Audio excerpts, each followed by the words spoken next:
To akan ma me zan zagi yan Kano su da me suka yi min dan uwa da zan zage su me suka yi min wallahi a kowane hali dan adam yake bana wulakanta shi a kowace irin sana'a yake ni an san ma ba halina bane ba cin zarafin dan adam. Musu ni ma kuke rigiman da su nace musu na rantse da girman Allah wa waraka ba za ta taba zagen wata mace yar Saudiya ba nace a ni ma baka sani ba ma ai ita wannan da ta yi voice note din ma za ka ji da wata take yi to ni karam Kano Saudiya ba wata matan da na sani bare a ce wai yau ga wata ina faɗa da ita wallahi ba wacce na sani bare har ma a zo har ma muna faɗa da ita in mata wannan voice note sai in tura mata.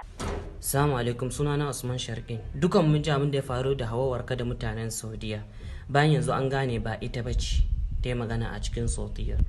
Kuma na gode wa Allah da ba ita bace saboda ni yawancin mutane na dama yan fim da mawaka da a ce ita ce ba zan ji daɗi ba sosai. Gaskiya ba zan ji daɗi ba, abin bai kyau ba. Maganganun ta faɗa kwata-kwata baya da kyau. Amma Allah ya bayyana wanda ta yi Saudiyan nan kuma ana jiranta. Ana jiranta, 'yan Saudiya suna jiranta.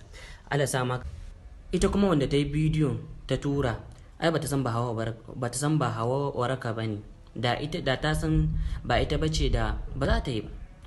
Kuma abin da ma yanda na ce muku abin ya dauki daraja saboda ita wannan tana da suna ya za ta fito ta ce haka da waye yasa abin ya dauki hankalin mutane kaga martani yana fitowa da waye kala tun je yana gani abin da ya ba daɗi da shi nan dai. Kuma na gode wa Allah da ya fito ba ita bace saboda ni yawancin mutane na su ne.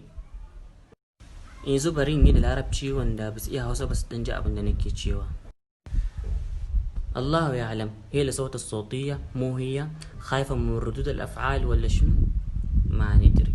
أهم شيء اللي رسل الصوتية وصل له الرد وأتمنى يطلع بفيديو يتكلم ونحفظ وجهه.